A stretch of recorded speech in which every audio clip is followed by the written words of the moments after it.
All right. Good morning, Pete and I's Daily Show. Happy Thursday morning. Hope your day is off to a great start. My name is Alan. I'm happy to be your host today. Currently have the pleasure of serving as our Chief Operating Officer here at ICE and the lead faculty in our fitness, athlete, and practice management divisions. Leadership Thursday, we talk all things business ownership, practice management. Leadership Thursday also means it is Gut Check Thursday. So this week's Gut Check Thursday, we have a partner workout. We're working our way with a partner through 5 rounds, 20 or 15 calories on that rower. Ideally, that's together, side by side, two different rowers. Coming off the rower, moving through 15 synchro toes to bar, and then finishing with a little you go, I go, working our way through 10 total sandbag cleans. I do one, you do one until we've done 10, and then resting a minute after each round. That's going to feel a little bit like anaerobic intervals, a little bit like maybe doing 400-meter repeats on the old cardiovascular system.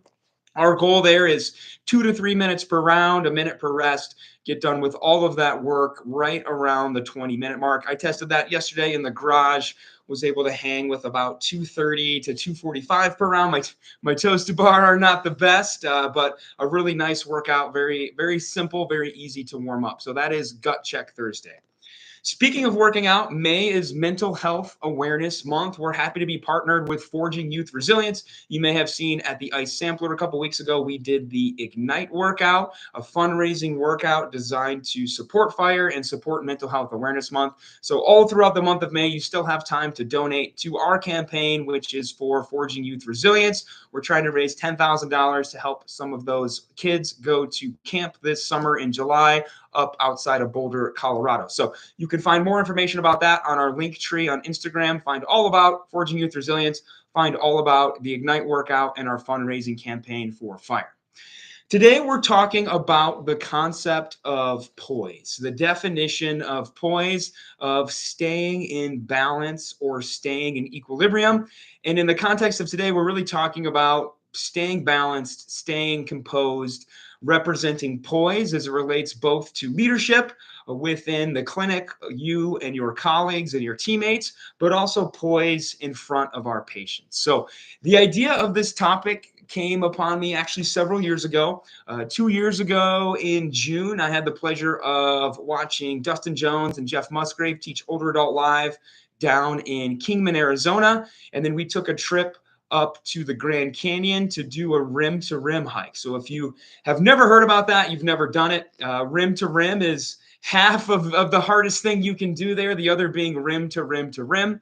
So starting at the top of the Grand Canyon, hiking down to the base at the Colorado River, and then hiking back up. Some individuals hiking south rim to north rim and then coming back. So many, many miles of hiking, very rough terrain. And this time of the year, spring, summer, very, very, very hot. So stepping off around 4 a.m., hiking down to the Colorado River. If you don't know anything about the Grand Canyon, it's really mentally defeating. It can be because as you come down in elevation, the heat actually goes up, which is not something our bodies are used to happening. So as you get closer to the river, it actually gets very, very hot, sometimes approaching 120 degrees. And then at the hottest point of the hike, at the hottest part of the day, you turn around and hike back up the Grand Canyon. So very, very tough, both physically and mentally. And as Jeff and Dustin and I were making our way back up the Bright Angel Trail, very wide trail, very exposed trail, sandy, not a lot of shade, very hot, very dry.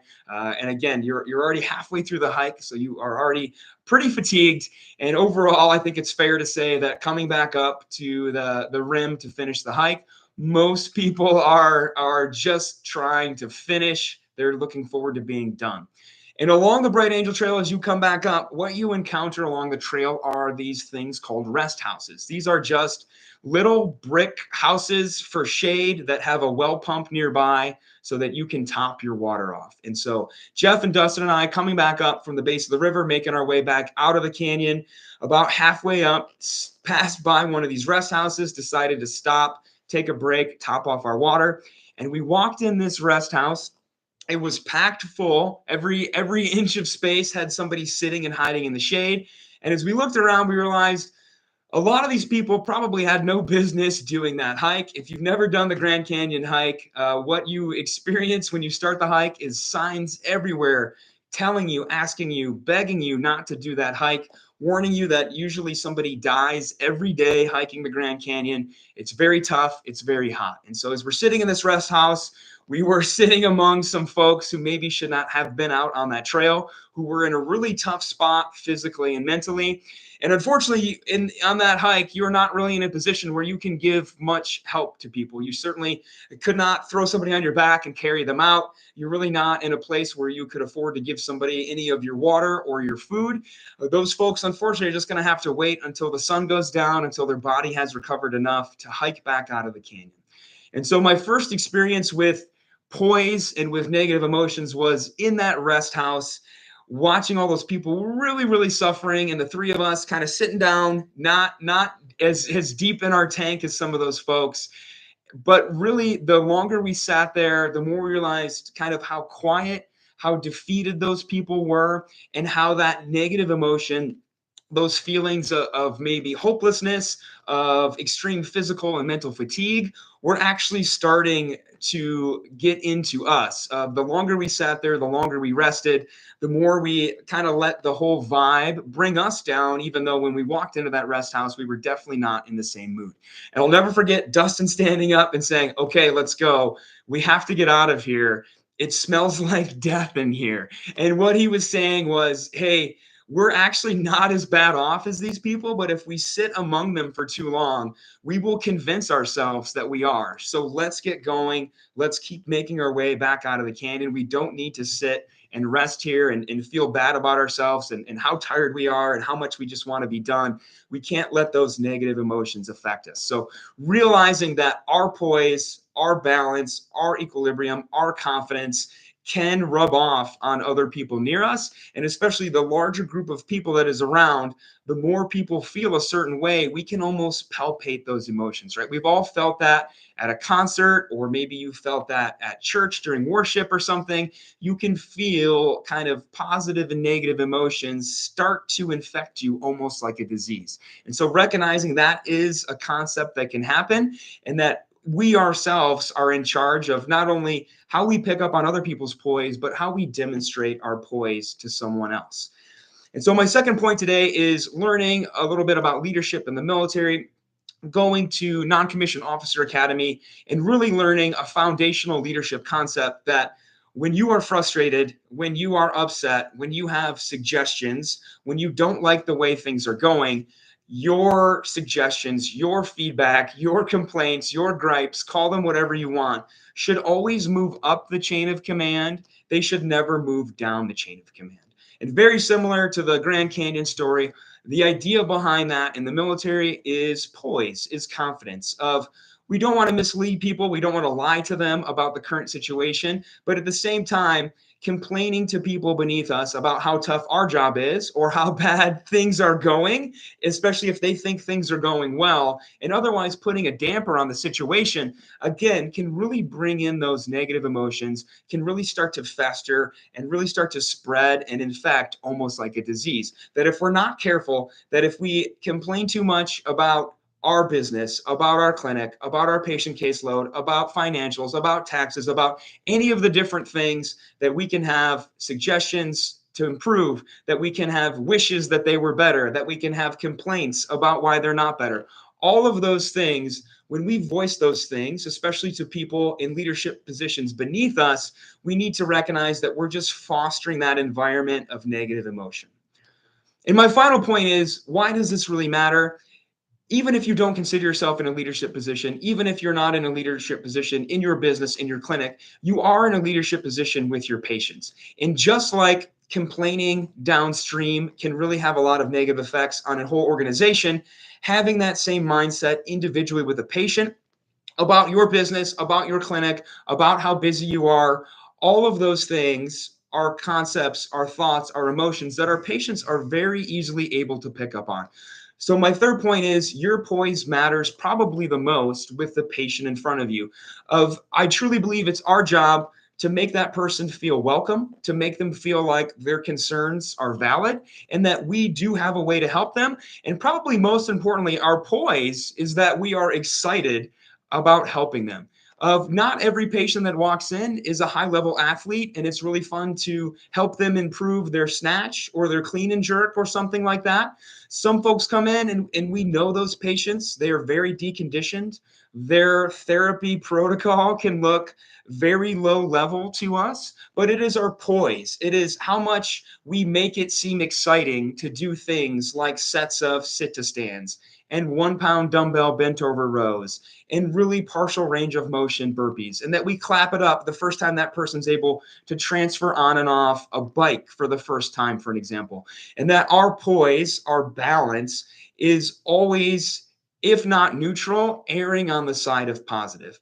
And when we really step back and question what are the benefits to having negative poise, to letting this person know how busy we are, how many patients we have on our schedule, how far away we think they are from the finish line, that really does not do anything to meaningfully move that person closer to their goals. If anything, it might keep them or slow them down from their goals if they pick up on the idea that they are not doing well, that their function is not great, that they are maybe making slower progress than we'd like to see. If they're able to perceive that, then we know those emotions can spread and those emotions can become reality. So being very careful with our own poise, making sure that when we have complaints about what's going on in the clinic, what's going on with our schedule, whatever is happening in our life, that those complaints go up the chain of command, that our patients don't hear them, that folks who work with us in leadership positions beneath or to the side of us don't hear about them, that those gripes, those complaints, those suggestions, those feedback things go up the chain of command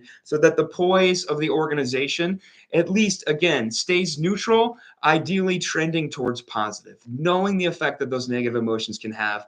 Despair, bad mood can really spread like wildfire if we're not careful to control it. And so recognizing when you show up for that patient, your poise really, really matters. How steady you seem, how confident you seem, even how confident you seem and maybe not knowing something plays a big role into your poise. Hey, you know what? I don't know the answer to that question at all, but I'm going to look into that. And as soon as I find out the answer, or I find out somebody who maybe has the answer, I'm going to put you into contact with that person. So just trust me that even if I don't know, it's okay that I don't know.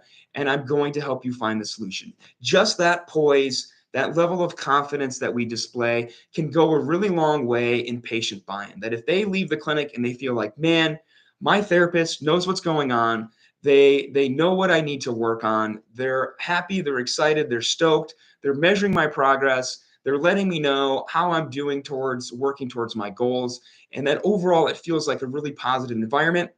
It's no surprise that those patients tend to show up for more therapy. They tend to do better in their plan of care. And even when their plan of care is done, they tend to be the folks that recommend new patients for us. And so, in those cases, having a really strong, confident, positive poise rewards everybody. So think about that the next time you're getting ready to stand up from your desk, getting ready to start your day, you're getting ready to restart your day after lunch break or something like that.